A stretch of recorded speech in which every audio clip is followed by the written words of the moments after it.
Okay, I am live on the internet. It looks like I have one viewer, which is great. Hello, one viewer, and welcome to my live stream.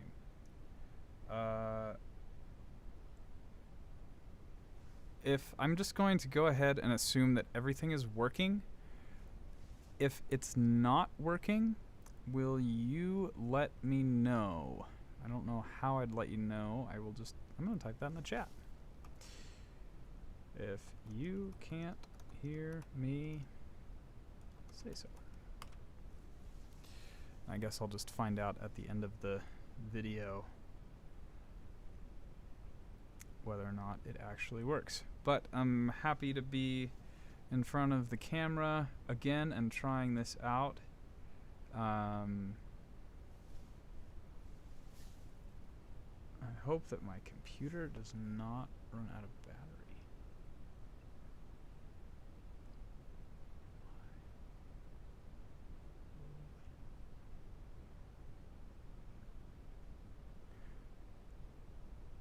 Okay, looks like I've got good sound. What it isn't happening is that my computer's not charging, and I only have 5% battery life left. So you might lose me in not very much time. So I'm gonna try my best. I'm investigating right now to see what is going on.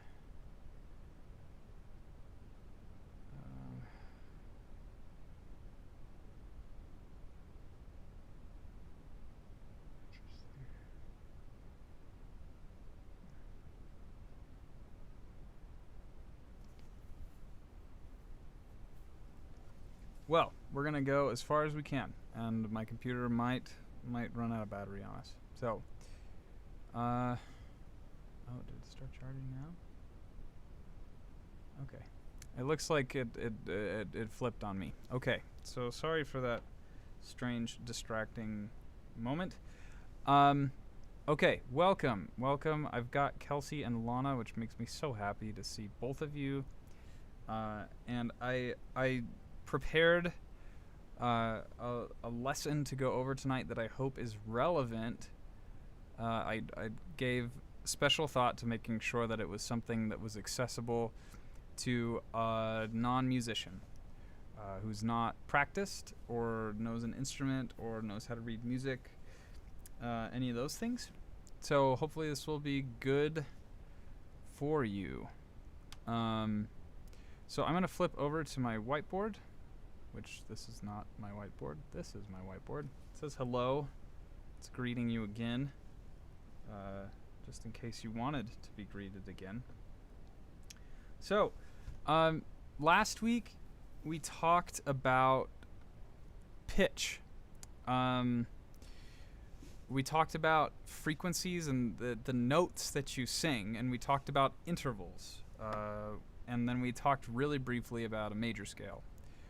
All of that stuff is very mechanical and technical, and I think I did a good job at explaining it. But this week I want to talk about rhythm, which is, if you remember from last week, another fundamental concept in music.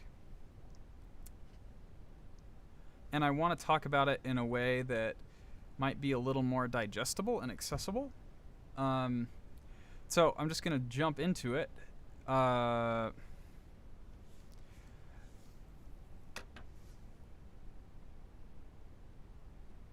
The definition of rhythm is kind of tricky. But it's a word that we're all familiar with, and it's something that is intuitive, I would say. So I'm just going to kind of draw a question mark here. There's a bit of a gray area when it comes to what rhythm is, but a kind of running definition that you could work with. But I just warn you against this, because you'll find music in particular that will defy this kind of thing, or makes it hard to define it that way. But it's like it's a regular or repeating pattern that can happen either sonically or visually, or it kind of has to do with repetition. In music, we're kind of talking about the heartbeat of what's going on. So I gave you this little question over to the right here. I'll draw a circle around it for fun. What's something that you sorry, I'm not focusing very well. What is something in nature that has a rhythmic quality to it? And I want you to think about that and ask yourself that question and sort of pay attention to that. This is a question that you can carry around with you. Things like breathing, your heartbeat, this maybe the blinker on your car, blinking your eyes, your footsteps, maybe the way that the plants and the trees grow has a certain rhythm to it, or a certain heartbeat. It's hard to define, but I think you'll recognize that it's pretty intuitive. So I'm going to move on pretty quickly. I feel like I've sort of spent the time I needed to there, and I'll move to my next little slide I've got prepared. And that is, what does rhythm look like in musical terms? So we're going to talk about some base terms that define rhythm. Well, I don't know why I said we're going to talk about. I'm going to talk about, and you're going to listen. Some terms in rhythm that'll kind of help you talk about it. So the first one is beat. That is hopefully somewhat self-explanatory, but it's this. It's the thing in the song that makes you want to tap your foot, bob your head. If you're listening to, depending on the style of music, this can be really at the front of everything that's going on, and it makes you want to move. And sometimes it can be a little more subtle, and it can be soft, but it's kind of like the glue that ties everything together and what's moving. So that's what a beat is. I would just, it's like heartbeat. I could beat a dead horse and talk about it more, but I think you get the picture. It's the pulse of the music. So maybe I'll just write that here as like a synonym. Pulse. The next thing I'll talk about is tempo. So back to beat. Tempo is the rate at which the beat is happening. So that can be fast or slow or medium. This is kind of like a slow medium tempo, maybe. So if I wanted to go faster,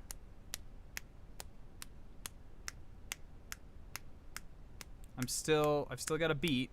1, 2, 3, 4, 1, 2, but it's going a little faster. I could go even faster, like 1, 2, 3, which is that's really snappy. It's really fast, really fast. Pretty hard to play at that tempo. Or you can have something that's like really slow.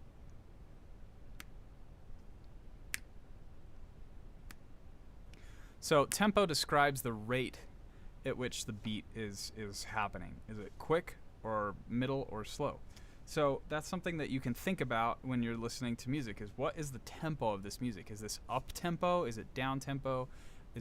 Which would mean fast or slow?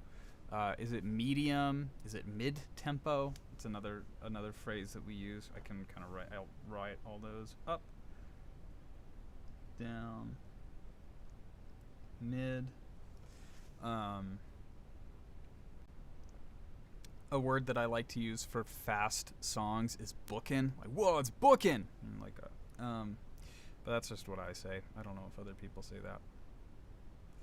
Or rippin'. That's also a good word for fast. Okay, so moving on. Beat, pulse, tempo, the rate at which the pulse happens. Now, the next term is meter. You can also talk about it like time signature.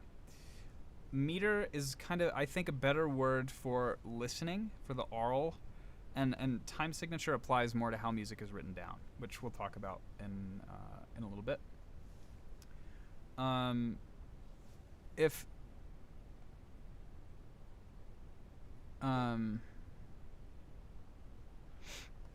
So if you've got a beat, then what the meter does is it groups that beat. For example, I can count 1, 2, 3, 4. 1, 2, 3, 4. 1, 2, 3, 4. So what I've done is I've taken this pulse and I've organized it into groups of 4, just arbitrarily with my speaking, right? 1, 2, 3, 4. 1, 2, 3, 4. 1, 2, 3, 4. 1. Now, I can keep this pulse going, and I can group it into 3. 1, 2, 3, 1, 2, 3, 1, 2, 3. Hopefully this reminds you of a waltz, because every waltz is in 3/4. It's got that ba ba 1, 2, 3. Or I could group it into 6. So I could go 1, 2, 3, 4, 5, 6. 1, 2, 3, 4, 5, 6. And really my options, I could group it into 5. I really like 5. 1, 2, 3, 4, 5. 1, 2, 3, 4, 5. Most saucy ballads that you'll listen to are in 6, 8, or in 6 groups of 6, like Tennessee Whiskey by Chris Isaak. That 1, 2, 3, 4, 5, 6, 2, 3, 5, 6, 3, 4, 5, 6. So that's meter and time signature. It's the grouping of the pulse. A lot of you, if you've learned music, you've probably learned about this through written music first, because it's very useful and it's very important in written music that you have the meter written down. Okay, so the next thing that I want to talk about is subdivision. And this has to do with dividing the beat up. And dividing up the beat can really affect the feel. So I can split this. So let's say I'm in 4. 1, 2, 3, 4. 1, 2, 3, 4. I can divide up these beats in half. So that would sound like 1 and 2 and 3 and 4 and 1 and 2 and 3 and 4 and 1 and 2 and 3 and 4 and that's what's called a subdivision. So that was subdivided in 2. So I split the note in half. Now I could split it in 4. Like, I guess, okay, so without doing the vocalization of and, I could just, if I just did like a vocal rhythmic noise, be like da da da da da da da da da da da da da da da. If you're listening, try and do that. Try and find the subdivision vocally. Da da da da da da da da, and do it without me. 1, 2, 3, 4. 1, 2, 3, 4. Now I can divide that up into 4.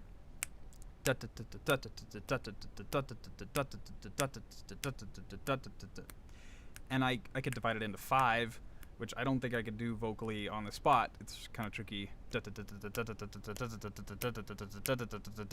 I can do it. 1, 2, 3, 4, 5. 1, 2, 3, 4, 5. 1, 2, 3, 4, 5. 1, 2, 3, 4, 5. 1, 2, 3, 4, 5. That would be called a 5-tuplet. Or I can divide it into 3.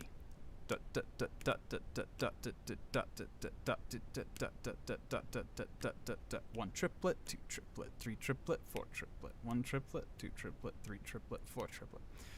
So a lot of so drummers are the kings of subdivision. Rhythm players. I mean, every musician has to be a king of subdivision, because the songs you listen to don't just go la la la la la la la la. They're not just sticking right on the pulse, right? They da da da da da da da da da da da da da da. There's some rhythmic play there, and that's all kind of weaving its way through subdividing the beat into different subdivisions. So those are some musical terms that can kind of help you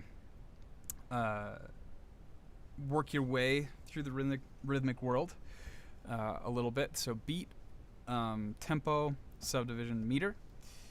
Some things to remember. Okay, so the next thing that I want to show you, and I'm going to check and see if I've got any comments right now. Woodpecker in the forest. Nice, Kelsey. Yeah, exactly.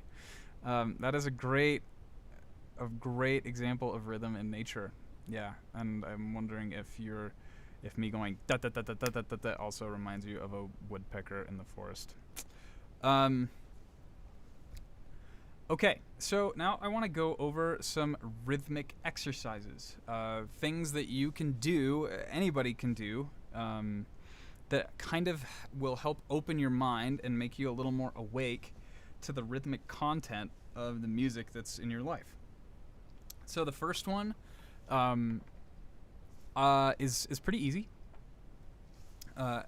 Just count with the radio, or a song that you're listening to wherever it is, driving, on your headphones, on the bus, or maybe in a store, the background music. All of these, there's more music playing than you usually recognize. Maybe it's the background to a show that you're watching. There's music all over the place. And try to count with it.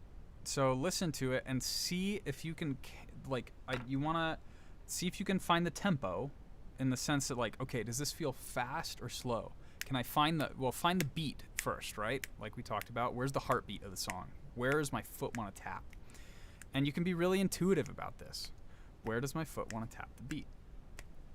And then see what grouping it's in. If it's on the radio, if it's moderately popular music, or like when you get into classical or jazz and some genres of metal, it gets more complex usually with times the meter. But most songs that you are listening to are going to be in 4/4. It's going to be groups of 4. 4, 1, 2, 3, 4, 1, right? Second to that is going to be 6/8. 1, 2, 3, 4, 5, 6. 1, 2, 3, 4, 5, 6. 1, 2, 3, 4, 5, 6. Da, da, da, da, da, da. And then occasionally, you'll hear 3. 3 is not a very poppy feel, and so not a lot of pop songs I've found are written in 3. There's not a ton of them. Because it's hard to make it not sound like a waltz. I was looking on Fender's page. Let's go 3, 4, 6.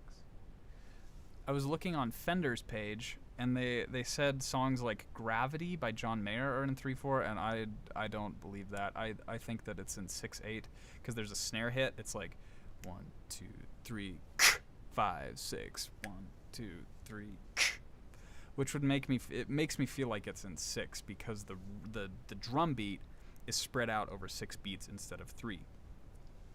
So don't totally trust everything that the Fender teaching site tells you. I mean, the other thing about this is you can kind of you can count at 1, 2, 3, 2, 3, 1, 2, 3, 2, 3. That's a reality. But most people would think about that in 6/8, I would think.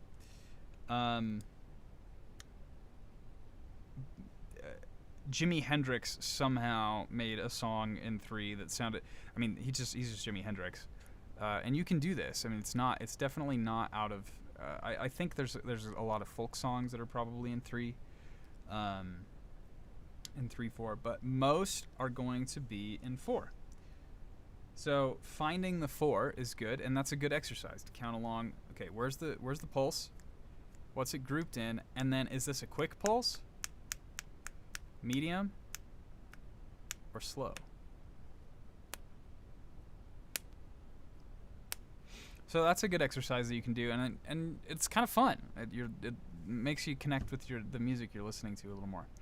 Okay, the next one is to clap on selected beats, right? So if I've got groupings of 4, that means that I can pick a pattern within that 4 to clap on. So I could be listening to the song.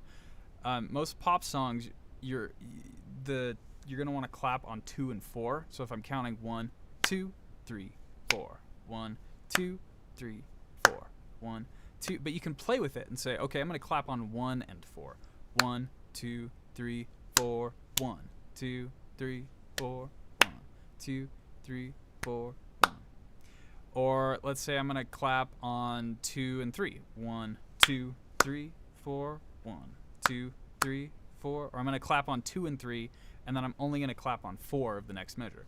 1, 2, 3, 4, 1, 2, 3, 4. 1, 2, 3, 4, 1, 2, 3, 4. And that's something you can do just to kind of play around with the music that you're listening to, is to clap on selected beats, but to be conscious of the beat that you're clapping on. Obviously, you can clap intuitively and not count it, and it will be rhythmic because, like I said, rhythm is a pretty intuitive thing. But the exercise of making it cognitive, so that you're counting and being aware of it, makes it repeatable. And I think it opens up the door just a little bit more. Exercise number 3, and this is kind of an advanced exercise if you are familiar with sheet music, is to write out your own rhythms and then sight read them. So this is a great exercise that I should do more of, but I learned in college. Just writing out and it can be quarter notes, it can be eighth notes, it can be 16th notes, it can be triplets, whatever you want to do. And you write them out, and then you try to read through them. And that's a good exercise to kind of keep you on your toes. And it's a good writing tool, I think, because it makes you more aware to rhythms that are accessible to you and that could sound good together. So those are the rhythm exercises. Okay, let's talk for the last 5 minutes before I shut things down about... We're going to talk about rhythm in music, or in written music. So this is to give you a little taste of what written music is like, and what the different symbols that we use to notate rhythm on paper or to write it down. So this red 4/4 here is what we call a time signature. So that is describing the meter. Now, if you remember, I was just counting groups of 4. I wasn't counting in groups of 4. Like there's 2. You see, there's 2 4s, right? We've got a top 4 and a bottom 4, and they both mean something. Now, this top 4 refers to what I was talking about, the grouping. That means that there are 4 beats. 4 beats. This bottom 4 is exclusively for the written notation, so that the subdivision remains consistent when it's written out. So that means this 4 means that what is called a quarter note, which is this symbol here, is what represents the pulse. So 4 quarter notes would be the same as this beat. Da da da da da da da da. so that's what that number means. That's kind of confusing, I think, for a lot of people. Don't stress about it too much. It will start to make sense the more you play with it. But as I contrast it with these other time signatures, I think it will become clearer also. So this next time signature is 3/4, so that's a grouping of 3. Now you notice that I wrote 3 quarter notes.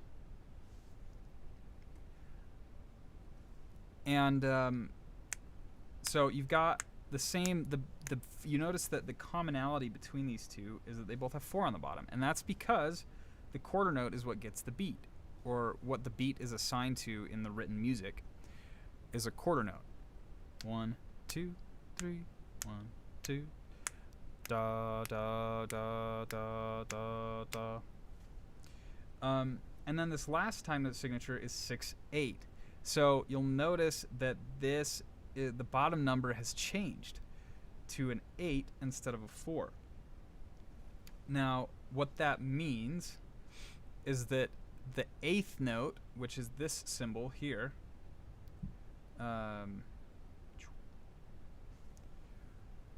is what gets the beat. Oh, you can't see my arrow. Let me draw it in a different spot.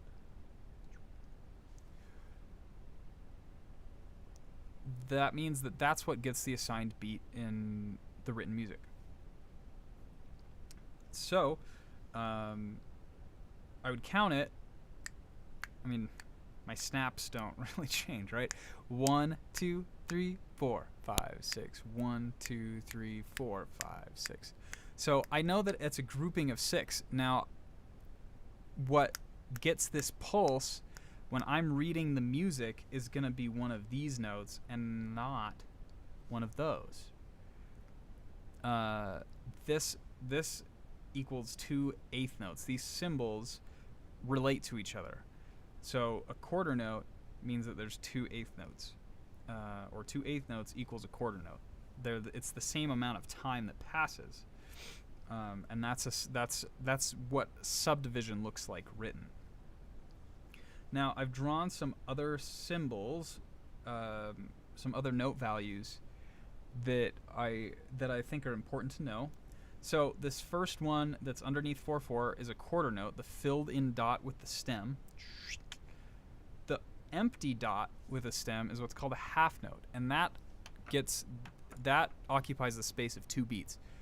Do, do, do, do. The one below it is a whole note, and that's just a circle that winds up on the paper, an empty circle. It's filled in a little prettier than what I drew, but that's what you'll see. And that gets 4 beats. Do, do. Now, underneath the 3/4, I've drawn an empty circle with a stem, and then there's a dot next to it.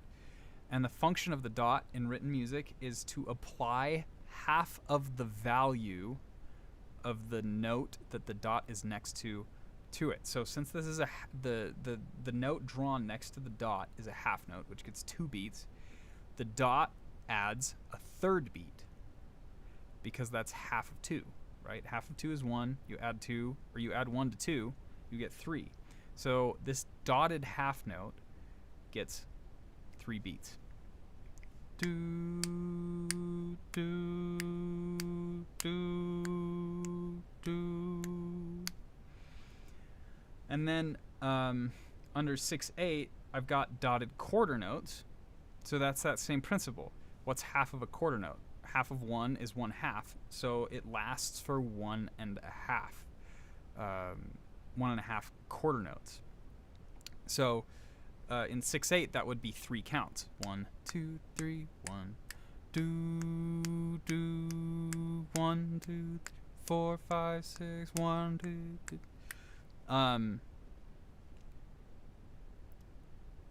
Or in 4, we would give it 1.5 counts. Da da da da da da da da da, which is fun. That's where we get into polyrhythmic stuff, which is cool. And 2 of these dotted quarter notes also fills in what we call a measure of 6/8, and then a dotted half note fills in the whole measure. If you'll notice, there's 3 quarter notes. Each quarter note can be written as, or can be subdivided into 2/8 notes. And so if I have 3 quarter notes subdivided into 2/8 notes, I've got 6 notes. Now, the division here is not, it's not every, you'll notice that I beamed the notes, so I drew a beam across the 8th notes in groups of 3 and not groups of 2, which you can do in 6/8, 1, 2, 3, 4, 5, 6, 1, 2, 3, 4, 5, 6, 1, 2, 3, 4, 5, 6. And that's kind of where the accent falls, is every 2 beats. But you'll also notice that feels a lot like 3, 4. 1, 2, 3, 1, 2, 3, 4, 5, 6, 1, 2, 3, 4, 5, 6.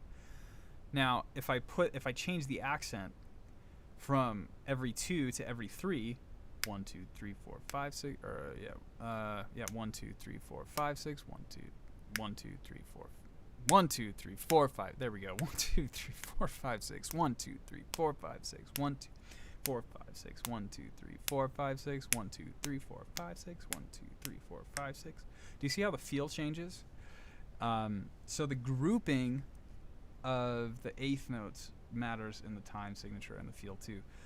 In 6/8, it's typically going to be grouped in groups of 3 because groups of 2 makes it feel like 3/4. So you'll probably just write it like 3/4. So that's what I've got for you tonight. I'm going to check and see if I've gotten any questions. Oh, Kelsey asked a good question. Why do we usually clap on 2 and 4? It's something that, so most classical music, the accent is on beats 1 and 3.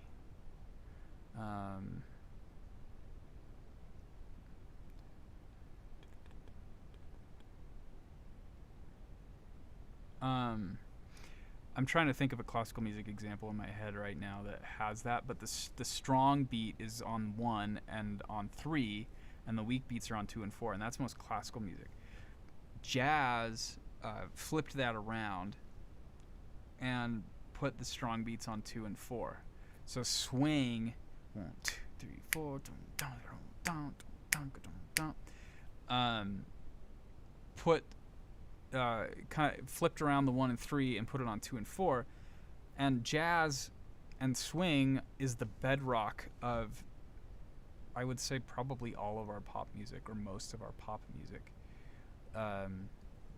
which is why most pop music is accented on 2 and 4, and it's a feel difference, right? 1, 2, 3, 4, 1, 2, 3, 4, 1, 2, 3, 4, which has got a feel. Versus 1, 2, 3, 4, 1, 2, 3, 1, 2, 3, 4, 1, 2, 3, 4. The accent, it changes the feeling of the rhythm. So hopefully that answers your question, Kelsey. Thank you for paying such diligent attention. Okay, that is what I have for you tonight for the live stream. I hope that was informative in your musical journey. And always, if you have any questions, please let me know. And I'll be streaming on Thursday night with some guitar tips. So have a good night.